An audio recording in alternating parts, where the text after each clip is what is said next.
अस्सलाम वालेकुम। पस पर्दा हक़ाइक़ सनसनीखेज़ इंकशाफ़ात प्रोग्राम बेनकाब में हूँ आपके साथ सफ़ान खान। पाकिस्तान तहरीक इंसाफ और हुकूमत के माबैन मुज़ाकरात की क्या पेशरफ्त है? ये जो ऑफ़र सामने आई कि बनी कला में हाउस अरेस्ट कर दिया जाए बानी PTI को, ये ऑफ़र आखिर कहाँ से आई? इस ऑफ़र के पीछे क्या पस पर्दा हक़ाइक़ हैं? और साथ साथ ख़ास तौर पर NRO कौन मांग रहा है? क्योंकि पाकिस्तान तहरीक इंसाफ मुसलसल ये बयानियाँ बनाने की कोशिश कर रही है कि जैसे NRO वो दे रहे हैं और उनसे यानी इस्टेब्लिशमेंट या हुकूमत उस पर जैसे भीख मांग रही है, लेकिन असल हकीकत क्या है? बानी PTI की यानी पाकिस्तान तहरीक इंसाफ और यूट्यूबर्स उनके कोशिश ऐसे कर रहे हैं कि जैसे इमरान खान को किसी चीज़ की ज़रूरत नहीं है, किसी डील की, किसी मुज़ाकरात की ज़रूरत दूसरे फरीक को है। इसमें कितनी हकीकत है? और साथ साथ जिस तरह हमने सवाल उठाया कि ऑफ़र कहाँ से हुई, तो ये ऑफ़र हुई भी या नहीं हुई, क्योंकि इस पर मुख्तलिफ बयान आए। पहला बयान अलीमा खान साहबा का, यह बयान क्या था जिसका बड़ा चर्चा हुआ? इस बयान से मुंसलिक बहुत से सवालात हुए, फिर PTI ही के मुख्तलिफ रहनुमाओं ने इस बयान के तजाद में मुख्तलिफ और बयान दिए। लेकिन पहले ही आपको सुनाते हैं कि अलीमा खान साहबा ने एग्जैक्टली क्या कहा। ये चाह रही हैं कि इमरान खान के ऊपर तासुर दिया जाए कि वो भी, इमरान खान भी उन्हीं की तरह चाह रहे हैं कि NRO लेकर बाहर आए। आपको ये भूलना नहीं चाहिए कि 1.5 साल से नहीं 2.5 साल से इमरान खान अपने केसेस का सामना कर रहे हैं। इन्होंने सबने बड़ी कोशिश की कि इमरान खान मुल्क छोड़ के चले जाएं। इन्होंने बड़ी कोशिश की कि इमरान खान आहिस्ता आहिस्ता 3 साल के लिए बाहर चले जाएं। फिर इन्होंने कहा आप 2 साल के लिए चले जाएं। फिर 6 महीने पे आ गए। फिर इन्होंने कहा कि आप ऐसे करें, हम आपको हाउस अरेस्ट में डाल देते हैं। फिर इन्होंने कहा कि आप अगर चुप रहें, हमारी हुकूमत चलने दें। इन्होंने हर किस्म के, ये इस किस्म के सेकंड हैंड, मतलब डायरेक्टली तो नहीं कहा, हमें भी किसी ने डायरेक्टली नहीं कहा, लेकिन हम इस किस्म के पैगाम हमें भी आए हैं, इमरान खान को भी आए हैं। ये कम्युनिकेट कैसे हुए मैसेजेस? क्योंकि ये कहा गया, जब सवाल रिपोर्टर ने पूछा तो उन्होंने कहा कि ये अली अमीन गंडापुर की तरफ से कम्युनिकेट किए गए। इसमें जो बात हाउस अरेस्ट वाली है, इस बयान को लेकर बाद में हामिद रजा साहब जो कि मुज़ाकराती कमेटी के तर्जुमान हैं, उनकी तरफ से मौक़िफ़ अपनाया गया कि बानी PTI ने कोई भी ऑफर लेने से इसलिए इनकार कर दिया कि उन्होंने कहा कि पहले वर्कर्स को रिलीफ मिलेगा, उसके बाद लीडर को यानी मुझे रिलीफ मिलेगा। और फिर इस पर तजाद बयानात का सिलसिला, मुतजाद बयानात का सिलसिला जारी रहा। शेर अफजल मरवा साहब ने कहा कि ये ऑफर मोहसिन नकवी साहब की तरफ से हुई थी, और उसके बाद एक और बयान बैरिस्टर गौहर साहब जो कि चेयरमैन PTI हैं उनका आया, और उनसे मंसूब बयान में उन्होंने ये कहा कि ऐसी कोई ऑफर हुई नहीं। तो दरअसल ये ऑफर हुई या नहीं हुई, ये बयानिया आखिरकार बनाया क्यों गया? क्या मुज़ाकरात फेल हो गए हैं, कि नेगोशिएशंस फेल हो गई हैं?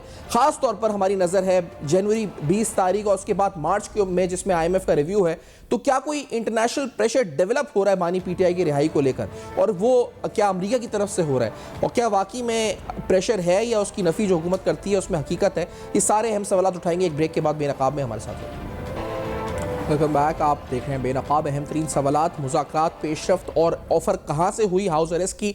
मिर्ज़ा इख्तियार बेग साहब पीपल्स पार्टी के सीनियर रहनुमा और साले जाफर साहब सीनियर साहब प्रोग्राम में साथ मौजूद हैं।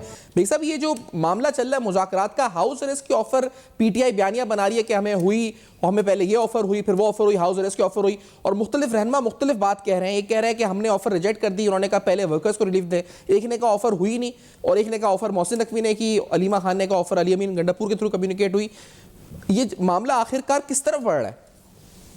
देखिए, इसमें सफान, आप बैरिस्टर गौर का भी तो बयान इसमें शामिल करें। उन्होंने तो कहा कोई हुई नहीं ऑफर, जी आई नहीं है। बिल्कुल सही आपने कहा। बिल्कुल। तो ये माइलेज लेने वाली बात है, भाव बढ़ाने वाली बात है।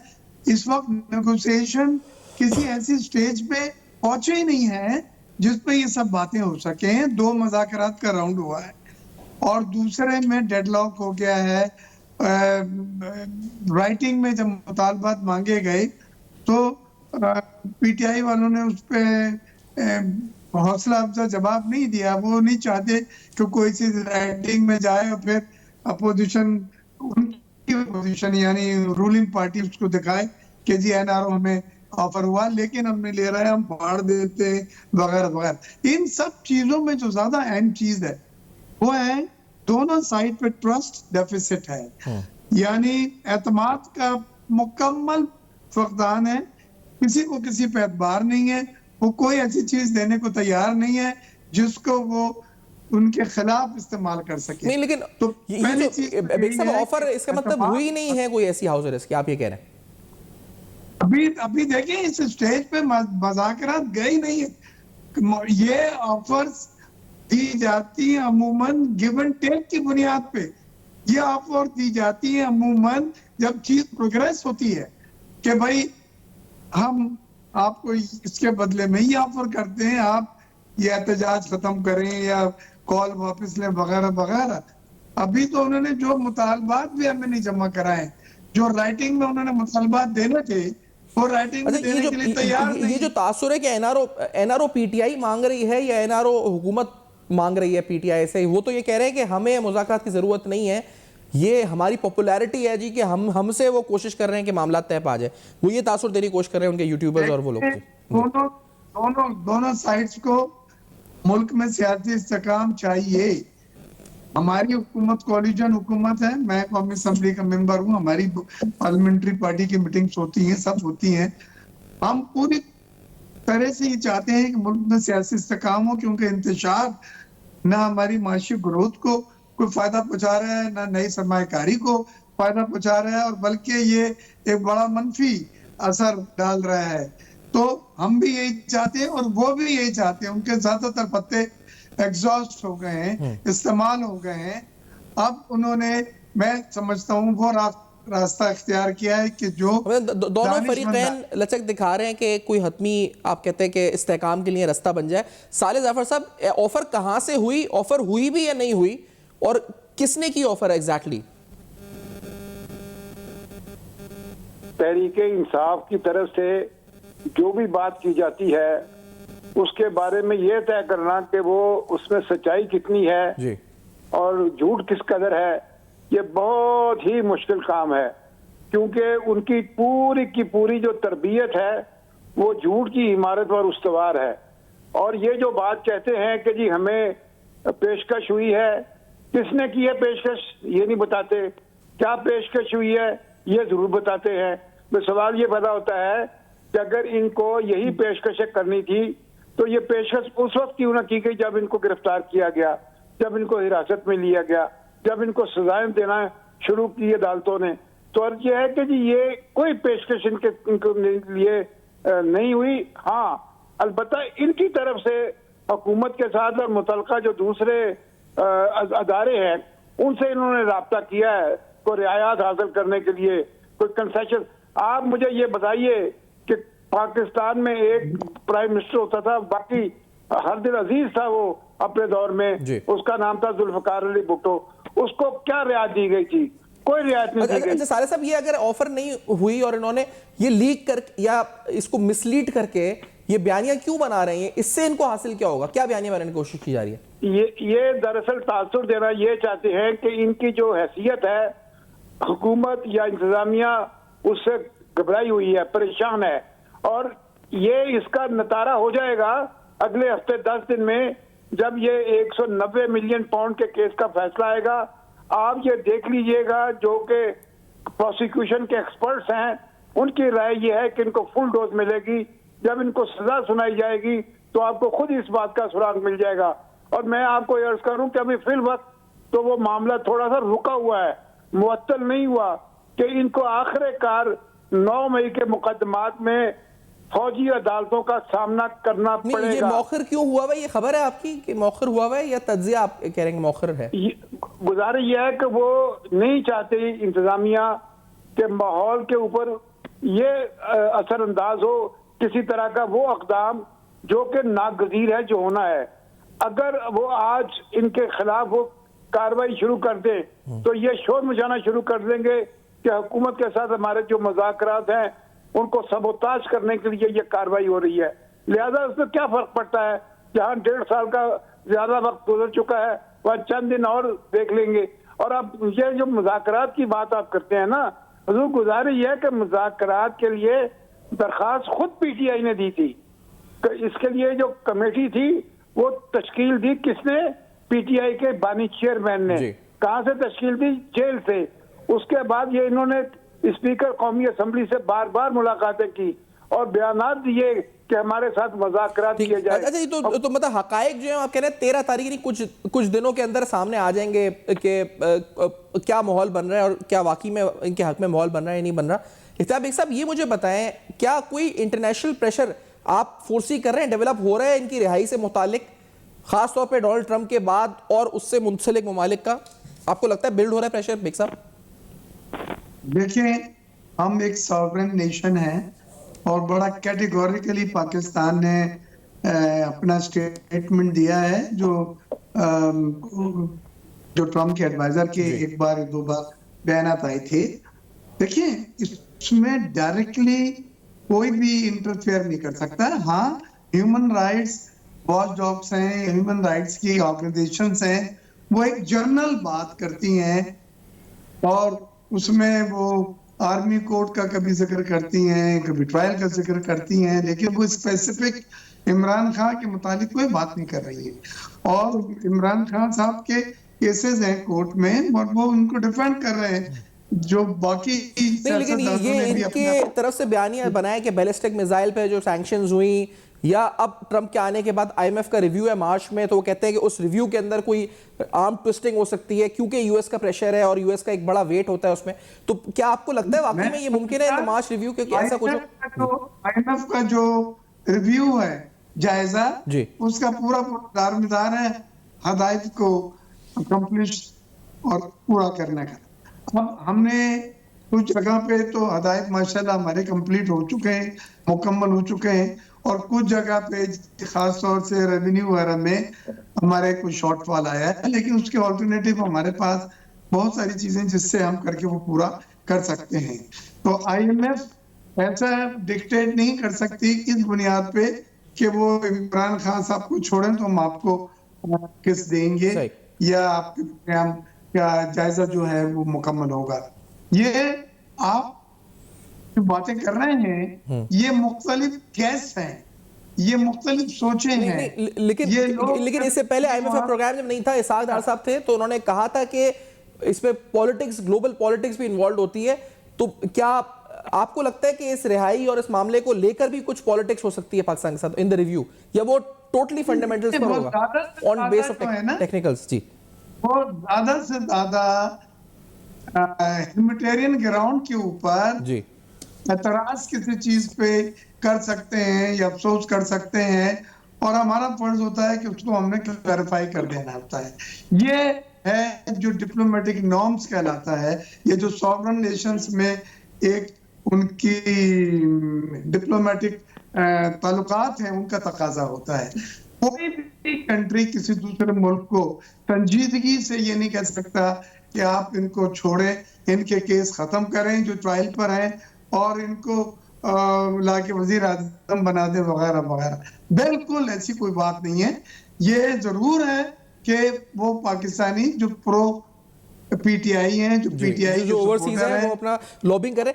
आपको साले जाफर साहब नजर आता है कोई इंटरनेशनल प्रेशर बिल्ड होता हुआ, या वाकई कोई आपको लगता है इसमें कोई हकीकत नहीं है साले जाफर साहब?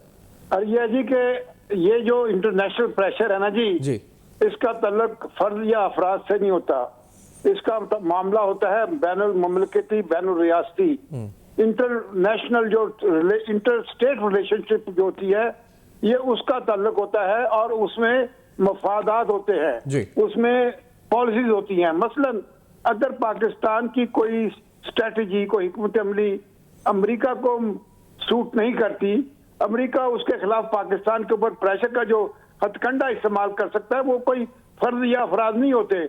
मसलन मैं समझने और समझाने के लिए अर्ज किए देता हूं कि वो कहते हैं जी फलां शख्स को आप रिहा कर दें वरना हम ये कर देंगे, हम वो कर देंगे।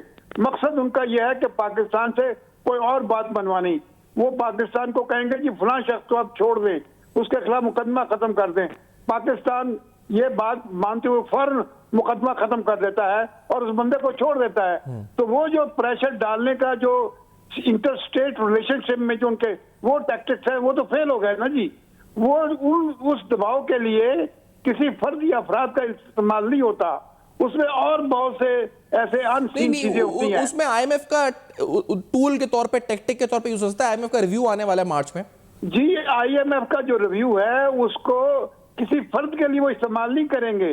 वो अपने पॉलिसी जो डिसीजन है, अपनी पॉलिसी के जो मफादात है, उनको मनवाने के लिए वो इस्तेमाल कर सकते हैं। और माजी में भी मुख्तलिफ मुल्कों के हवाले से लोग करते आए हैं। लेकिन किसी मसलन आप ये कहिए कि IMF को कहेंगे कि इनका कर्जा उस वक्त मंजूर करें जब ये एक खास शख्स को रिहा कर दें, वो पाकिस्तान रिहा कर देगा। हालांकि मकसद उनका कर्जा जो है देना या रिलीज कराना नहीं, मकसद ये है कि वो कर्जा उन्होंने रुकवाना होता है ताकि पाकिस्तान के ऊपर जो उनके पॉलिसी मैटर्स हैं उनके ऊपर वो अपने मकासद हासिल कर सकें। तो ये बहुत सा बारीक सा नुक्ता है जिसको समझने की जरूरत है और जिसको ये लोग एक्सप्लॉइट करते हैं। और मैं आपको अर्ज कर दूं, अमेरिका के लिए किसी एक फर्द की आजादी, किसी एक फर्द की खैर, रिहाई, जराइम, ये कोई मानी नहीं रखते, कोई अहमियत ही नहीं रखते। वो इस वक्त एक बड़ी बॉल गेम चल रही है। लेकिन इस रीजन में अमेरिका का सबसे बड़ा जो मसला है, अगर कोई है, जब वो फारिग हो जाएंगे अपने उन मसाइल पे जो उन्होंने तरजीह बना रखी है, वो है चाइना। और चाइना के खिलाफ उन्होंने भारत को तैयार किया हुआ है, इंडिया को तैयार किया हुआ है। और इंडिया को प्लीज करने के लिए, इंडिया को अपील करने के लिए, अब इंडिया की खुशनुदी हासिल करने के लिए और इंडिया को ज्यादा ताकतवर बनाने के लिए उनके नजदीक पाकिस्तान को स्क्वीज करना, पाकिस्तान को दोबारा मतलब किसी एक फर्द के लिए वो IMF का जो आर्म ट्विस्टिंग वाला एलिमेंट नहीं यूज होगा। अच्छा, दूसरा अहम इख्तियार साहब आपकी तरफ आते हुए ये बताएं कि ये क्या नेगोशिएशंस फेल हो गई हैं? इख्तियार साहब, नेगोशिएशन फेल नहीं हुई, लेकिन दो चीजें उसमें वाजे नजर आ रही हैं। एक चीज तो आवाज आ रही है? जी बेग साहब आवाज आ रही है। हाँ, मैं कह रहा हूँ एक चीज तो जैसे मैंने पहले कहा कि ट्रस्ट लेवल 0% है दोनों साइड्स के ऊपर। और दूसरी चीज जो है वो ये जल्दी इसको वो 10-10 दिन के जो गैप दे रहे हैं वो एक बड़ा हौसला शिकन तरीकेकार नजर आता है। और तीसरी चीज ये है कि बानी PTI से हर चीज में अगर ये अप्रूवल लेंगे तो इसमें बहुत ताखीर और तातुल होगा।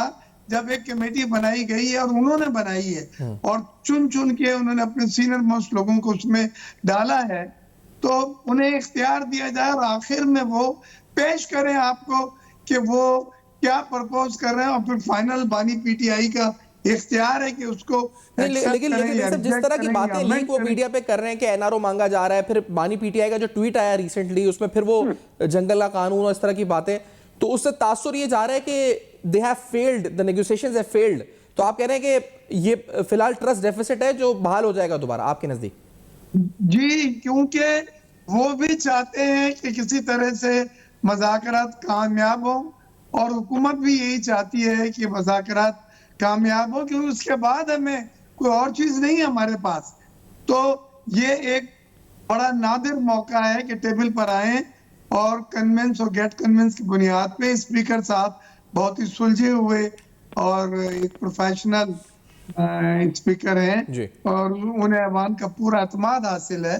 और वो अपनी उनको भी मायूसी हो रही है कि उनके ऊपर बातें बनानी शुरू कर दी, हालांकि उनका रोल सिर्फ मुज़ाकरात को फैसिलिटेट करना है। तो ये हर जगह अगर ये कन्फ्रंटेशन और ये दरवाजे खोलेंगे तो यकीनन फिर मुझे ज्यादा उम्मीद नहीं है इन मुज़ाकरात की। लेकिन अगर ये अच्छा, ये जो राना सनाउल्लाह साहब ने कहा है उस पर अगर हम सुना सकते हैं, राना सनाउल्लाह साहब की जो गुफ्तगू जरा सुनाते हैं कि उन्होंने जो कहा है कि जो अलीमा खान साहब ने कहा था उसका जवाब जो दिया है, फिर मरियम नवाज साहब ने भी कुछ कहा। पहले राना सनाउल्लाह साहब की गुफ्तगू सुनते हैं, उन्होंने क्या कहा था। Let's say this. बानी PTI जेल में होते हुए उन्हें वहाँ किसी सहूलत के मिलने या ना मिलने से मुतल्लिक उन्होंने बात की है, जहाँ पे उन्होंने इस बात का जिक्र किया है कि बानी PTI को जेल में किसी किस्म की सहूलत की जो है वो बात नहीं की जानी चाहिए, क्योंकि इससे जो है वो हमारा सियासी बयानिया जो है वो कमज़ोर होगा। कि जेल में कोई इस किस्म का माहौल नहीं है कि उन्हें जो सहूलतें हासिल हैं उनमें किसी किस्म का खलल हो। ये प्रोपेगेंडा भी जो है ये जानबूझ के किया जाता रहा है ताकि लोगों को ये एहसास दिलाया जा सके कि जी वहाँ पे बड़ा जुल्म हो रहा है। अलीमा खान साहबा ने एक दफ़ा ये बात भी की थी कि जी उन्हें वहाँ पे जहर देने की जो है वो बात हो रही है। ये सारी चीज़ें जो हैं ये गौर तलब इसलिए हैं कि ये इन फाइट उन लोगों में है जो इस वक्त पीटीआई के कर्ता धर्ता हैं और बानी पीटीआई और पीटीआई जमात जो है उसके दरमियान जो है वो एक तर्जमान और एक लिंकेज के तौर पे जो है वो काम कर रहे हैं। साले जफर साहब, आपकी तरफ ये सवाल रखना चाहेंगे, क्या ये मुज़ाकरात द नेगोशिएशंस है फेल्ड जो तासुर आ रहा है बाहर, या ये फिलहाल मौखिर हुई हैं? क्या आपको लगता है कि डेडलॉक है खाली? ये है कि मुज़ाकरात जो है ना एज सच कोई इसमें कुछ संजीदगी नजर नहीं आ रही, इसलिए कि हुकूमत की तरफ से जो बात भी की गई है उसका उन्होंने पहरा दिया है, उस पर अमल किया है, उसकी बिल्कुल उसमें कई खिलाफ वर्जी नहीं हुई। जबकि दूसरी तरफ से आप ये देखिए जो अपोजिशन के लोग हैं, खासतौर पर जो तहरीक इंसाफ से जो लोग ताल्लुक रखते हैं, पीटीआई के लोग हैं, उन्होंने आज तक जब से ये मुज़ाकरात शुरू हुए किसी एक बात पर भी, अगर ये बातें तो ज्यादा हुई भी नहीं है, लेकिन किसी कोई एक बात भी ऐसी नहीं है जिसको उन्होंने पूरा किया हो और या जिसके ऊपर उन्होंने यू टर्न ना लिया हो। अब ये बात पहली नशिस्त में ये तय हो गई थी कि ये अपने मुतालबात जो है वो तहरीरी शक्ल में पेश करेंगे। बिल्कुल तय हो गया, दोनों के दरमियान स्पीकर कौमी असम्बली उसके गवाह थे और ख्याल ये था कि अगला जो इनका इकट्ठ होगा उसमें वो अपनी तहरीरी मुतालबात जो है वो पेश कर देंगे और उसके ऊपर हुकूमत अपना रद्द-ए-अमल दे देगी, हुकूमत अपना जवाब दे देगी। उसकी जवाब के ऊपर जवाब जो है वो तहरीक इंसाफ की तरफ से आना था। अब हालत ये है कि उन्होंने इसी बात पे भी 10 दिन लगा दिए कि हमने तहरीर नहीं देनी। पहले कहा हम तहरीर दे देंगे, फिर कहा हम तहरीर नहीं देंगे, फिर 8-10 दिन ये कहा जी हमें ये हमारी शर्त पूरी करे, हमारी ये शर्त पूरी करें, हमारी उससे बानी पीटीआई से जेल में मुलाकात कराएं, फिर कहा जी वो मुलाकात जो है वो करा दी गई, कहा ये मुलाकात काफी नहीं तो है। इसका मुस्तकबिल फिर क्या है इस प्रोसेस का साले जफर साहब? क्या आपको नजर आता है ये दोबारा बहाल होंगे, ट्रैक पर आएंगे मुज़ाकरात, संजीदगी आएगी इनमें से, कोई रिजल्ट निकलेगा या फिर ये मामला यही खत्म हो जाएगा? क्या लगता है? ये मामला ना सिर्फ ये है कि कुछ ट्रैक पे आएगा, ना सिर्फ ये कि खत्म हो जाएगा, बल्कि मैं ये समझता हूँ कि इन मुज़ाकरात से कुछ बरामद नहीं होगा। इन्होंने 30 जनवरी की तारीख दी है, 30 जनवरी में 25 या 20 दिन तो उन्होंने खुद ही जाया कर दिए हैं, तो 30 जनवरी की तारीख किस तरह मीट हो सकती है? ये पीटीआई जो अफोर्ड ही नहीं कर सकती कि वो मुज़ाकरात को तोड़ने का ऐलान करे। वो मुज़ाकरात करती रहेगी, बहाने बनाती रहेगी, अपने उज़र पेश करती रहेगी। ये दरअसल एक मेरे हिसाब से ये मीडिया गिमिक है कि किसी तरीके से खबरों में रहा जाए। अगर ये मुज़ाकरात आज खत्म हो जाएं तो कल को किसने जाना है कि कौन जेल में है और कौन जेल से बाहर है? फिर उसके बाद सजाओं का सिलसिला शुरू हो जाएगा। फिर उसके बाद ज्यादा से ज्यादा एक 2 हरफी बयान आया करेगा, खुला बंदे को छोड़ दे और उसकी सजा जो है उसको खत्म कर दें। और ये जो मज़ाकरात है इसके जरिए से वो रोजाना अपने मौक़िफ़ को, इल्जामात को, झूठ को, अपने फरेब को, उसको दोहरा कर लोगों के जो ज़हन है उनको वो खराब कर रहे हैं। तो ये मेरी समझ में, मेरी दानिश में मासवाई ये कि खबरों में रहने का ये बहाना है, फन है, इसके अलावा कुछ नहीं है। आप देखिए हुकूमत मतलब आपको नजर नहीं आता है ट्रैक पर आएंगे? बेग साहब, आपको नजर आता है कि ये ट्रैक पर बहाल होंगे दोबारा, या ये यहाँ से ऑफ ट्रैक हो गए और ये बड़ा मुश्किल है बहाल होना? अभी तक जो मुज़ाकरात का ट्रैक रिकॉर्ड अगर आप देखें तो वो बड़ा कैजुअल लगता है जी। उसमें किसी भी सूरत से पीटीआई की जानिब से सीरियसनेस मुझे नजर नहीं आती। साले साहब का भी यही कहना है। फिर दूसरी चीज है कि आप बानी पीटीआई ने उनको इजाजत दे दी है कि भाई आप राइटिंग में मुतालबा दें, तो अब देखना है कि वो कितनी जल्दी जमा कराते हैं और नेक्स्ट राउंड पे उसके ऊपर क्या रिएक्शन होता है। लेकिन अगर फिर इसमें मुख्तलिफ किस्म के इफ़न भट्ट निकलेंगे तो फिर ये आपने आंखों में धूल झोंकना है और इन मुज़ाकरात की कोई संजीदगी नहीं है। यानी मुझे फिर ये कॉल ऑफ होते नजर आ रहे हैं। अब डिपेंड करता है कि दोनों साइड इसको कैसे सैल्वेज करें, कैसे अच्छा, इस बचाएं। पूरे इस क्योंकि ये टाइमलाइन में जरूरी जो साले है, जाफर साहब ने इशारा दिया था कि फुल डोज, एक फैसला फुल डोज जो 190 मिलियन पाउंड वाला, उन्होंने कहा फुल डोज दिया जाएगा।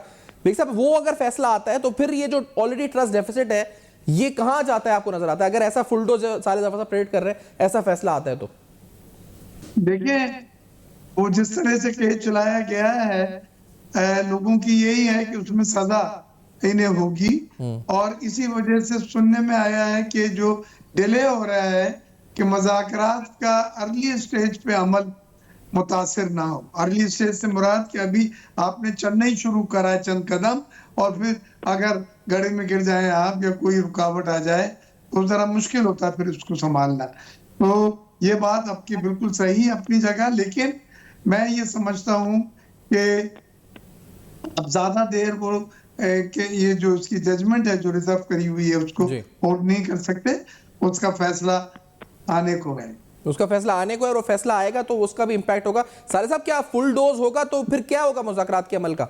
मैं अर्ज कर रहा हूँ जी कि ये जो बातें कर रहे हैं ना जी कि हुकूमत उनसे एनआरओ मांग रही है और वो एनआरओ नहीं मांग रहे, ये एक फैक्ट है, फैक्ट ऑफ द लाइफ है कि एनआरओ हुकूमत देती है। एनआरओ मुल्ज़िमों और मुजरिमों से नहीं मिलता। मुजरिम और मुल्ज़िम जो है वो एनआरओ मांगते हैं, हुकूमत एनआरओ अगर देती है, अगर देना चाहे तो। ये जो अजीब और गरीब किस्म की बात है कि जी हुकूमत एनआरओ मांग रही है, ये से बड़ा बना